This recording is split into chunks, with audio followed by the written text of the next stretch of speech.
¿Qué tal? Buenas noches a todos. Discúlpenos por la interrupción porque estuvimos en un lugar donde no había muy buen wifi y se congeló la imagen y ya nos cambiamos a otro lugar donde tiene mejor internet. Así que vamos a continuar con lo que nos está platicando Cristal sobre lo que son personas con posesión demoníaca, personas que vienen con problemas, enfermedades mentales o una combinación, en la cual nos estás platicando Cristal, que es psicóloga, que las puede referir tanto ya sea a un sacerdote o puede ser también a un psiquiatra. A ver, platícanos cómo está eso, Cristal. Bueno, vimos la película El Exorcista, en la cual la persona, Linda Blair, ¿verdad? Que obviamente actúa como la chica que tiene esa posición demoníaca, que vomita una sopa como verde, pero aquí me estás platicando que clavos. ¿Es posible eso o es una imaginación de la persona? No, no es ninguna imaginación de la persona, porque incluso el sacerdote exorcista puede estar mirando los clavos. Wow. Y las personas que están preparadas en la parte de demonología también pueden estar observando los clavos.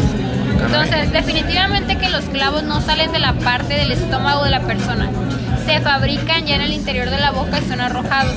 Entonces, nosotros conocemos que en la parte de los exorcismos el demonio utiliza demasiadas manifestaciones físicas para asustar a la persona que va a hacer el exorcismo, o para interferir sobre las demás personas que están a lo mejor en un estado de oración para liberar a la persona poseída.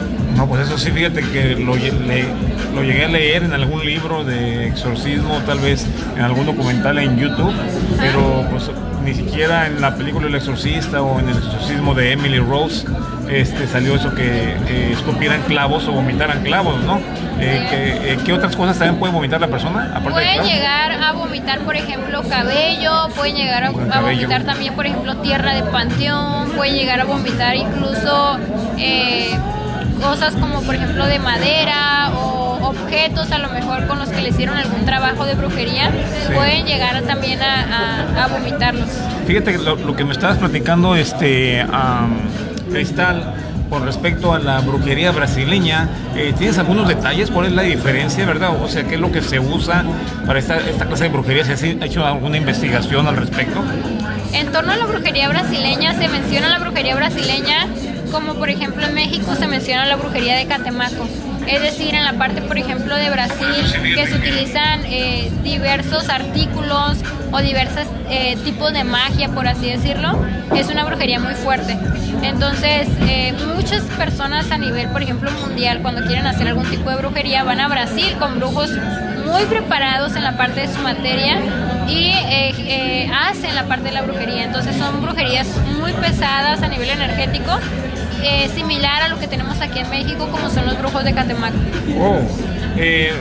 No se usan, por ejemplo, así como, no sé dónde viene el vudú, ¿verdad? Que usan como un muñequito, ¿verdad? Y se le ponen alfileres. ¿Te ha tocado también algunos casos de esa manera que te platiquen?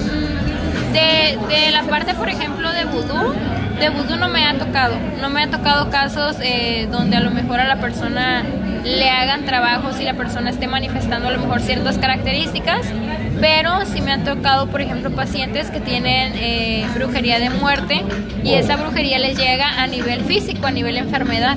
Entonces, cuando ellos son preparados espiritualmente, de repente ellos van a médicos, visitan doctores, visitan psicólogos, visitan psiquiatras, y el médico y el psiquiatra y toda la parte clínica determina que la persona no tiene ninguna enfermedad, llámese físico o mental, y cuando se analiza en la parte espiritual se dan cuenta que tiene un trabajo a lo mejor de brujería realizado o que participó a lo mejor en algún tipo de ritual que le vino afectando en la parte espiritual.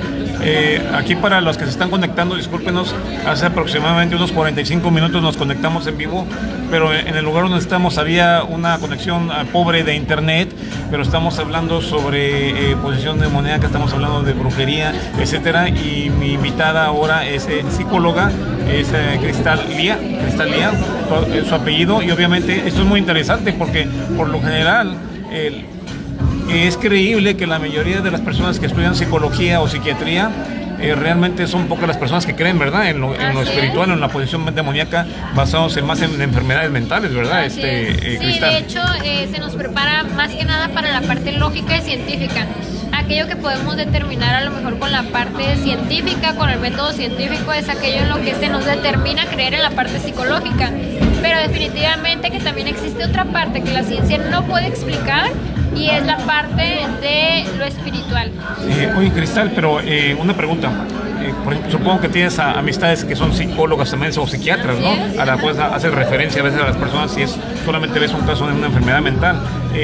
Por ejemplo, tú que eres obviamente creyente en la fase espiritual también, ¿verdad? En Dios, en seres espirituales como demonios y ángeles. Algunas de tus compañeras o amistades en psicología o psiquiatría, ¿tú crees que también creen realmente en seres espirituales o realmente ya ellos están basados completamente en enfermedades mentales?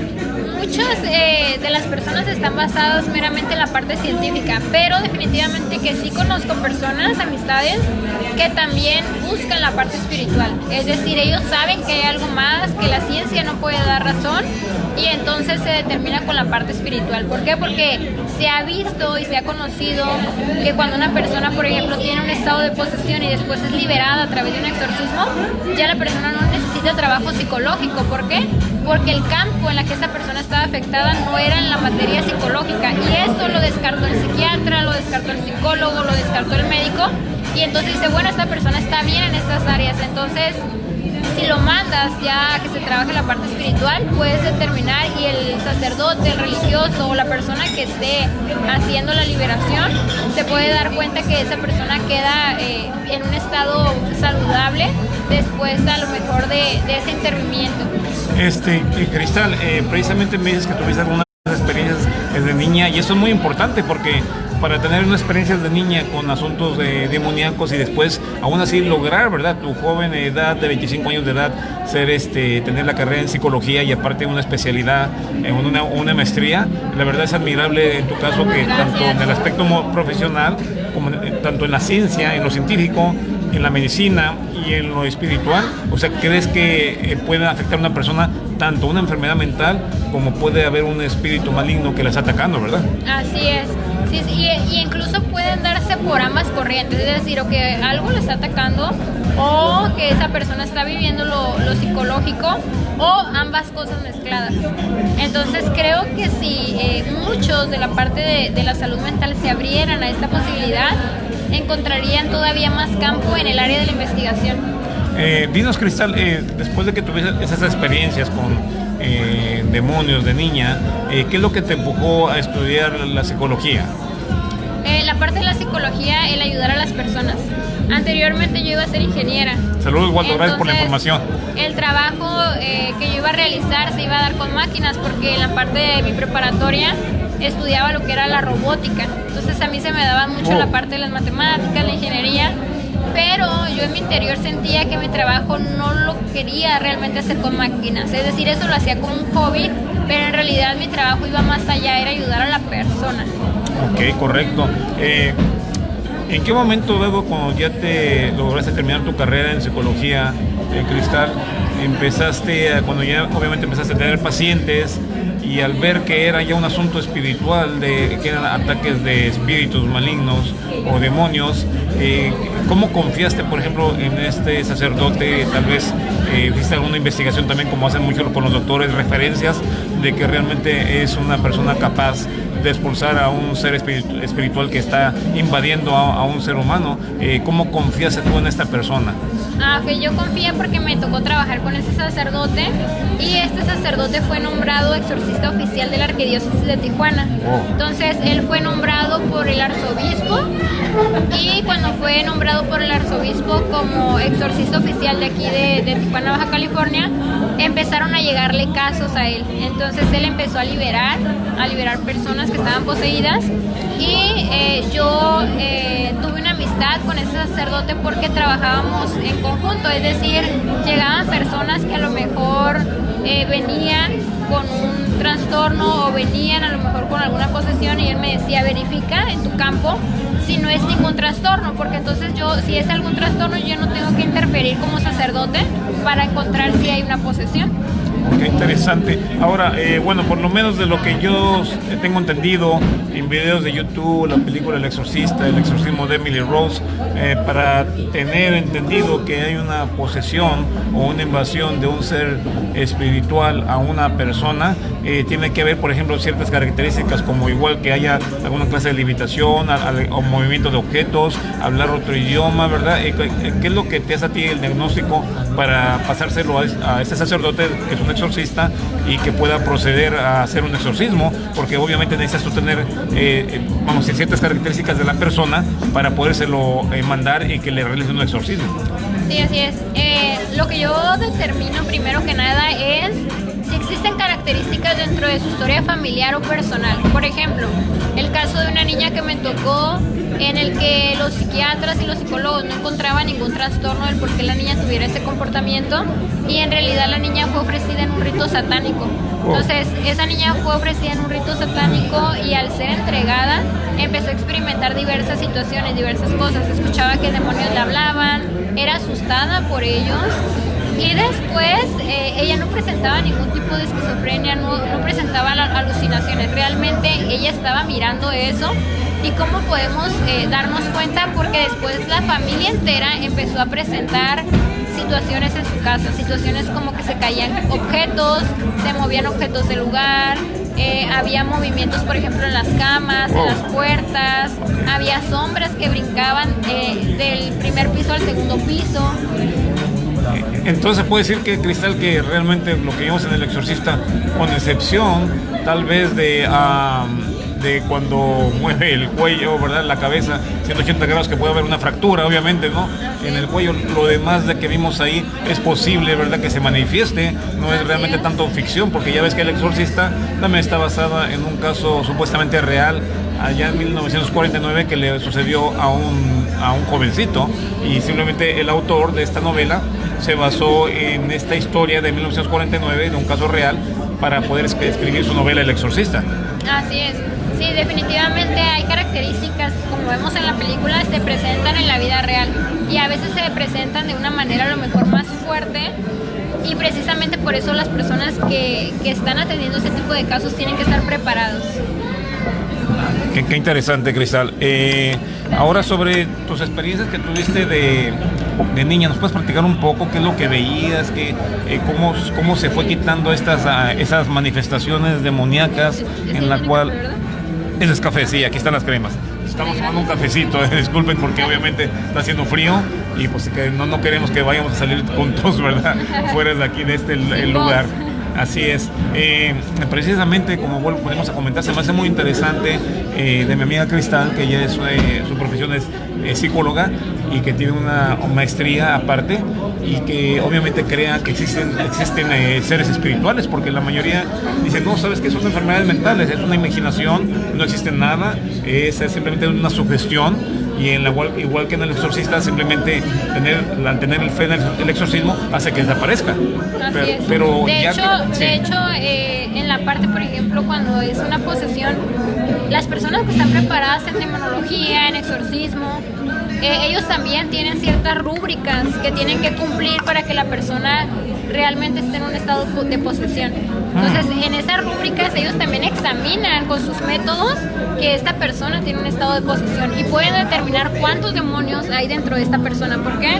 Porque así como puede haber uno, puede haber 3, puede haber 4, puede haber 5, puede haber 7, puede haber una legión, que ya es como demasiados, una legión son demasiados, y pueden ser de diferentes jerarquías. Sí, Cristal, el ritual del exorcismo, por ejemplo, supongo que los únicos que pueden exorcizar a una persona tienen que ser de la Iglesia Católica, o puede ser cualquier padre de diferente religión.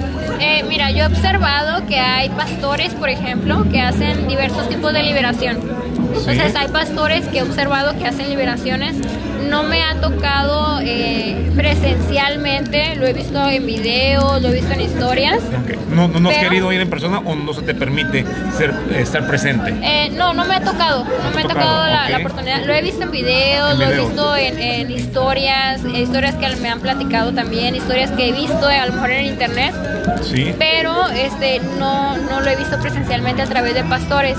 En la parte, por ejemplo, de sacerdotes, he visto liberaciones más no exorcismo, que son dos cosas diferentes.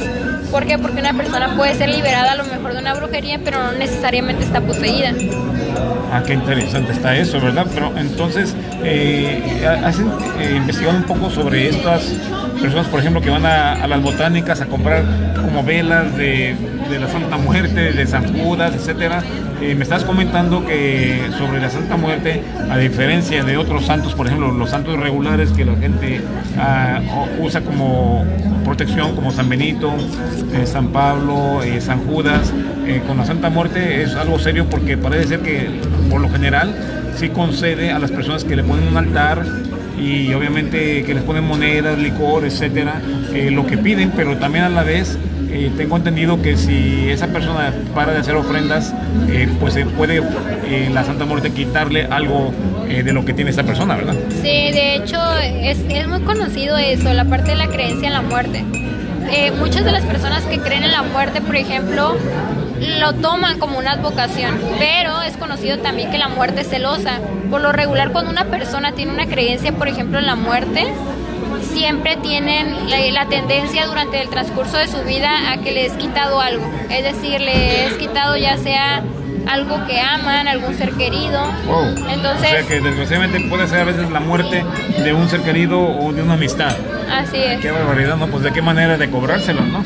Porque precisamente estamos hablando que parece que la investigación que hizo Cristal con respecto a la Santa Muerte, que tiene una efectividad de un 90%, ¿no? Así es. Por lo general se puede decir que no nada más es un objeto de pulseras o de una cadena que cuelgue del cuello, sino que tienen que realizar un altar, ¿verdad? Así es. Un altar, una manera de adoración. Así es. No, es muy interesante esto, Cristal, porque obviamente mucha gente que es escéptica con respecto a esto, pues piensan que todo es asunto de sugestión, tal vez que vienen de familias disfuncionales y por la cual, o familias sumamente religiosas y que son afectadas de esta manera mentalmente estas personas que alucinan y precisamente que todo tiene un control por medio de medicamentos o tal vez de terapias. Así es. Y muchas veces, por ejemplo, a veces lo puede estar experimentando la persona que lo está haciendo, pero ya después, cuando la persona a lo mejor está haciendo cierto tipo de ritos en un mismo hogar, a veces las casas quedan infestadas. Y estas casas que quedan infestadas, se presentan diferentes manifestaciones dentro de la casa, que es la típica casa embrujada o la casa en la que asustan. Como poltergeist, algo así también. Ajá. Sí, la manifestación, entonces quiere decir que como portazos, que tocan las ventanas, ¿verdad? Ruidos, pasos que se escuchan, ¿verdad? Ajá. O hasta sombras, ¿no? Sí. En cuanto a una persona que ve sombras, necesariamente cuando ves una sombra, tiene que ser un ser demoníaco, la sombra que tiene algún significado, me refiero porque ya vemos que es posible que existen los fantasmas también, ¿no? Así que son es. personas que murieron, que están en una dimensión vamos a decir, entre la luz y la tierra y no quieren partir porque tal vez están pidiendo justicia. Así es. Y en esta parte no necesariamente tiene que ser un ente negativo. Hay ánimas, hay almas que quedan atrapadas en esta dimensión y no pueden llegar a la parte de la luz. Entonces, a veces las personas pueden llegar a observarlas, a percibirlas, y cuando son espiritualmente sensibles, hay personas que incluso tienen esta capacidad de observarlas. Ok, qué interesante. Fíjate que te quería preguntar, en caso que has tenido algunos pacientes, si han visto tal vez fantasmas, tal vez algún ser querido que ya murió. Por lo general ya ves que cuando vemos en las películas, cuando se aparece un fantasma lo vemos así como medio transparente, ¿no? Como una neblina, ¿no? Ajá. Y obviamente se le ve el rostro, etcétera, y cae siempre como de blanco. Así es. Ahí se nota.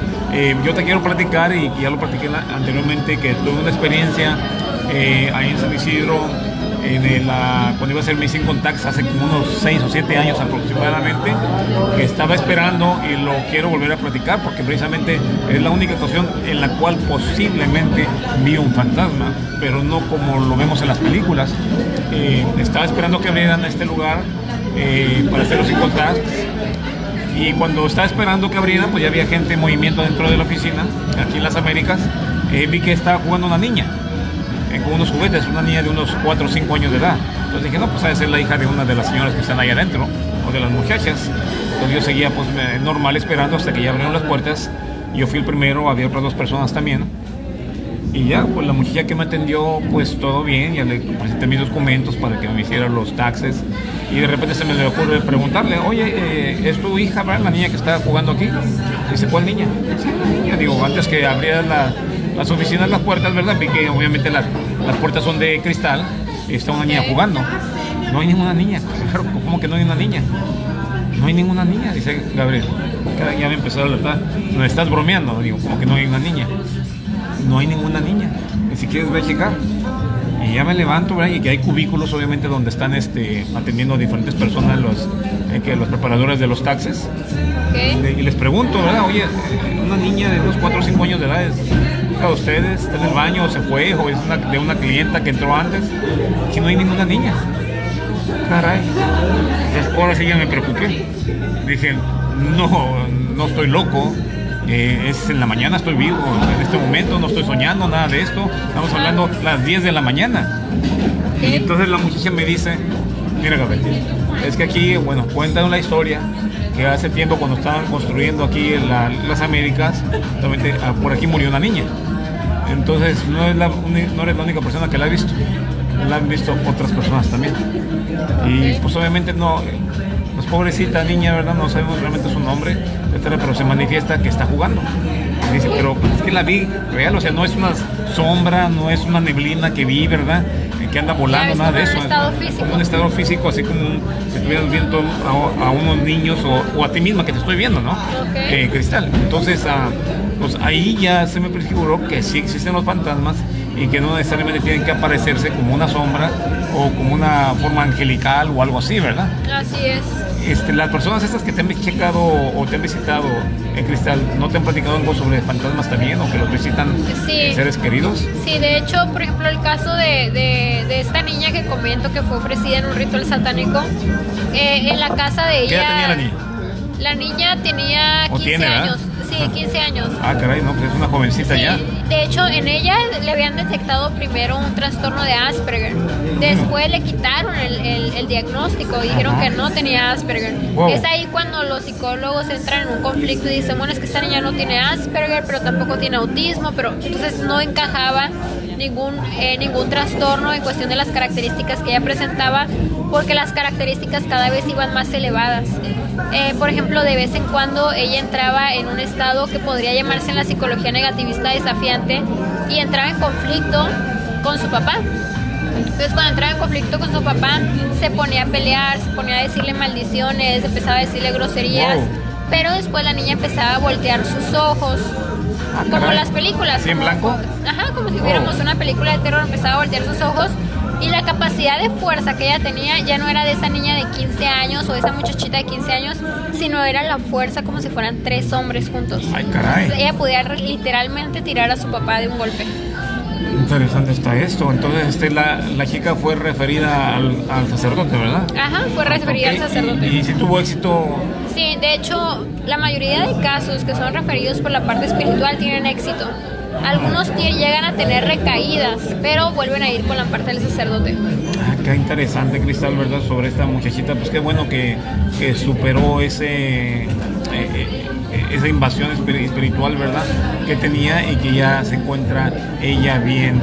Y dime, ¿sabes un poquito de cómo realiza, por ejemplo, este sacerdote el ritual? O sea, lo único que nosotros conocemos es lo que pasó en las películas, ¿no? Que tiene un ritual romano, no sé si lleva agua bendita o ya tiene ciertas oraciones que hacer.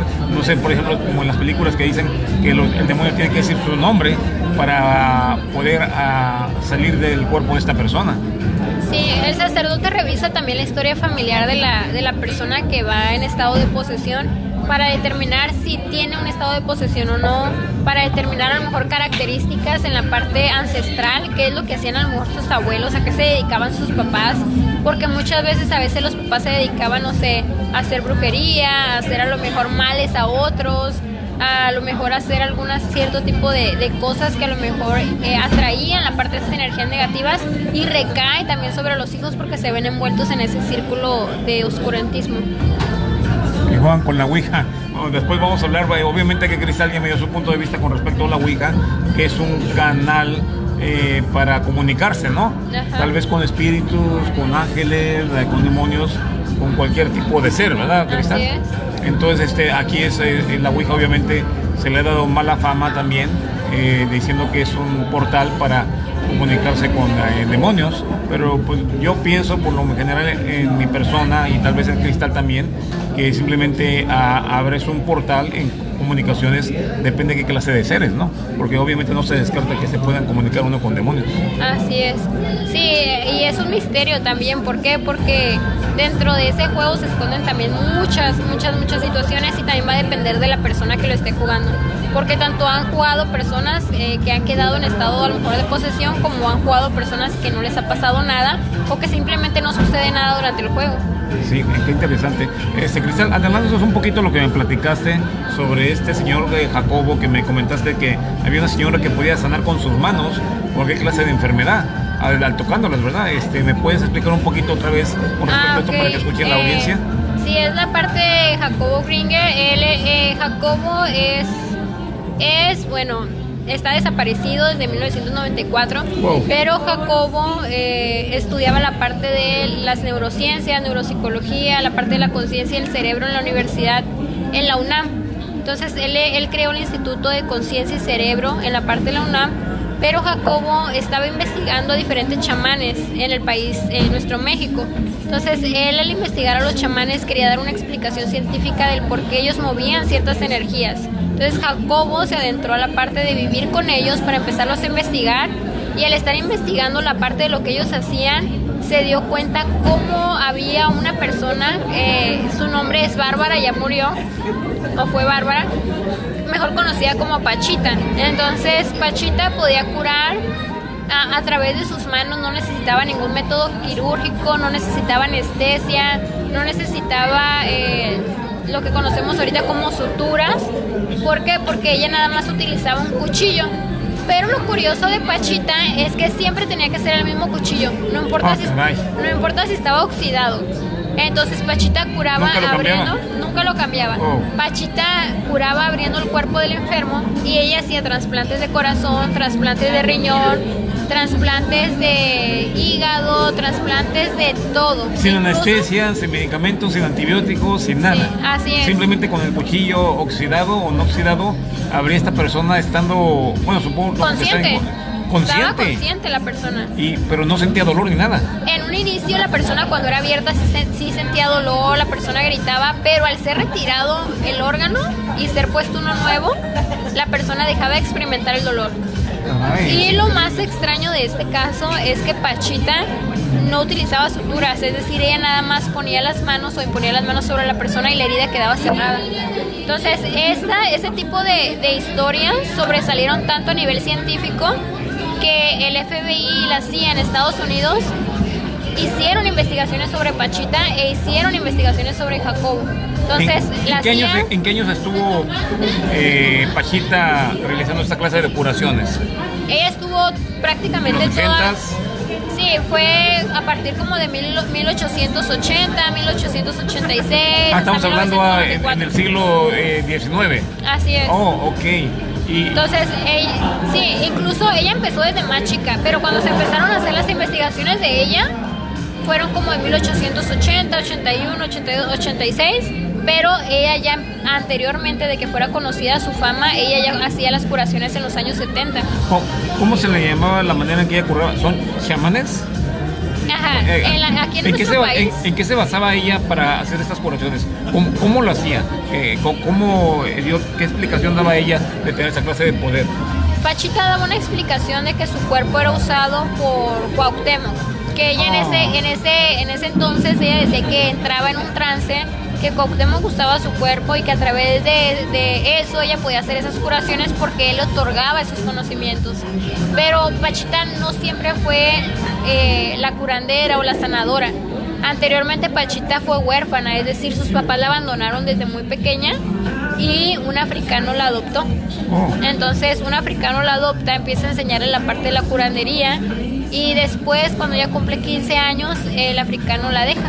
Entonces Pachita se queda otra vez huérfana, empieza a investigar más. ¿Por qué? Porque este africano le dejó esos conocimientos, empieza a investigar más acerca de la parte de la sanación, pero se pone a trabajar en diversos trabajos. Trabajó vendiendo lotería, trabajó trabajó en el circo, trabajó en el teatro, trabajó en diferentes trabajos en la parte de la Ciudad de México, y después llega a este conocimiento.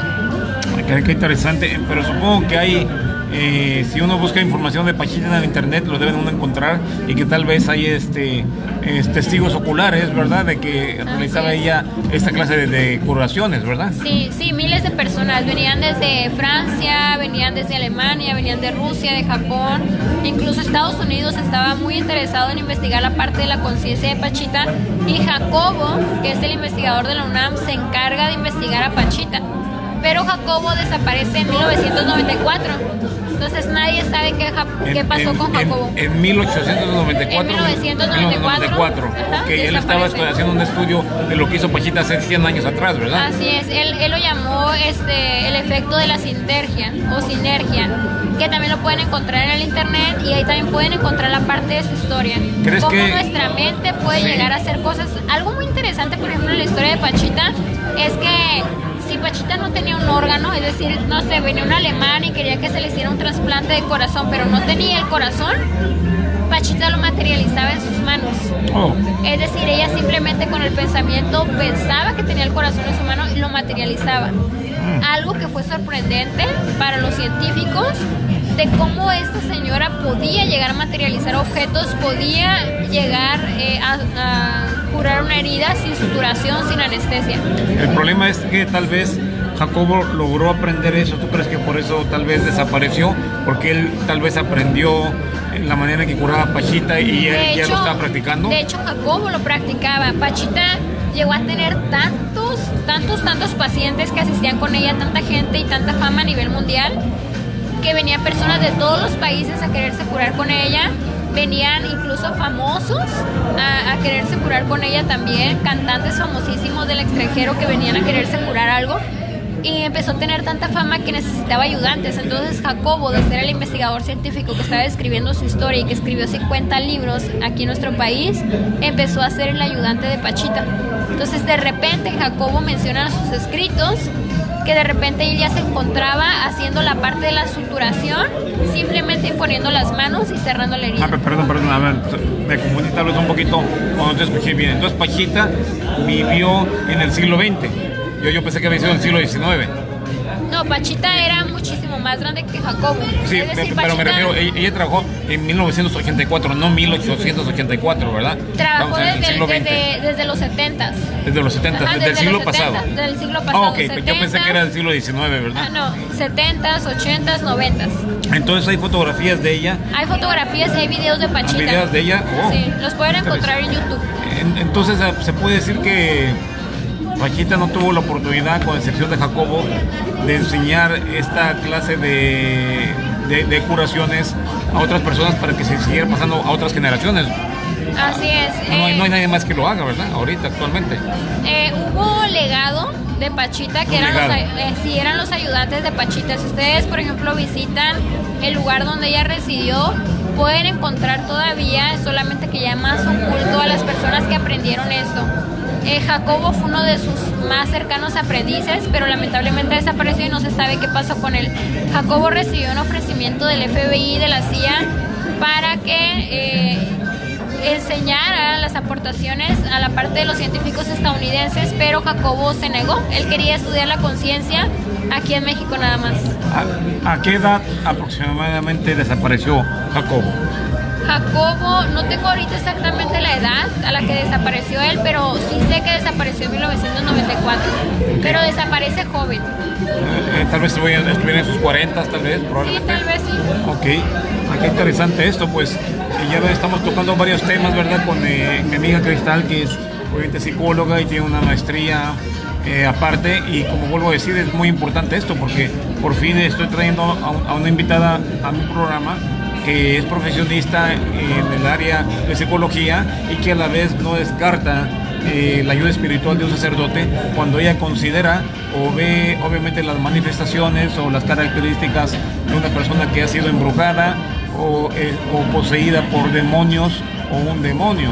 Entonces esto es muy importante ver, ¿verdad? Que a una chica como Cristal, que estudió psicología y en la cual por lo general la psicología dicen que es todo sugestión o son traumas de la niñez por una familia disfuncional, sí acepte que existen seres espirituales que pueden invadir el cuerpo de una persona, ¿verdad, Cristal? Así es, sí, definitivamente eso puede suceder y nadie realmente está exento a que pueda llegar a suceder eso. Obviamente que hay muchas situaciones que a veces nos pueden mantener al margen, es decir, en un aspecto a lo mejor espiritual cuidado, pero muchas veces las situaciones de la vida pueden llegarse a presentar y no estar exento a lo mejor a ese tipo de situaciones. Es muy importante, ¿no?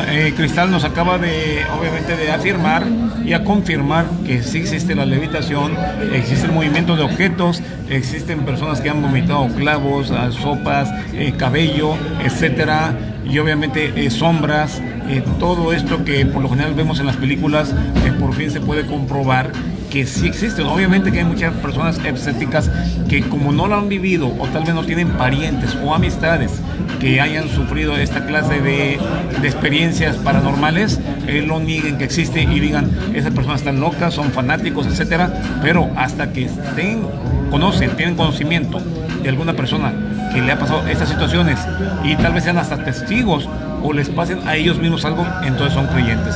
Bueno, por hoy es todo. Me despido. Mi nombre es Gabriel Pérez para Casos Insólitos. Cristal, muchas gracias por estar con nosotros. Te vamos a invitar de vuelta para que nos sigas platicando de tus estudios y experiencias paranormales y obviamente también sobre enfermedades mentales y cuál combinación terrible puede haber entre una enfermedad mental y a la vez una invasión de un ser espiritual. ¿Te quieres despedir, Cristal? Sí, pues muchas gracias por la invitación. Estuvo pues fantástico el tema, me interesó mucho y pues espero verlos pronto. Claro que sí, buenas noches a todos.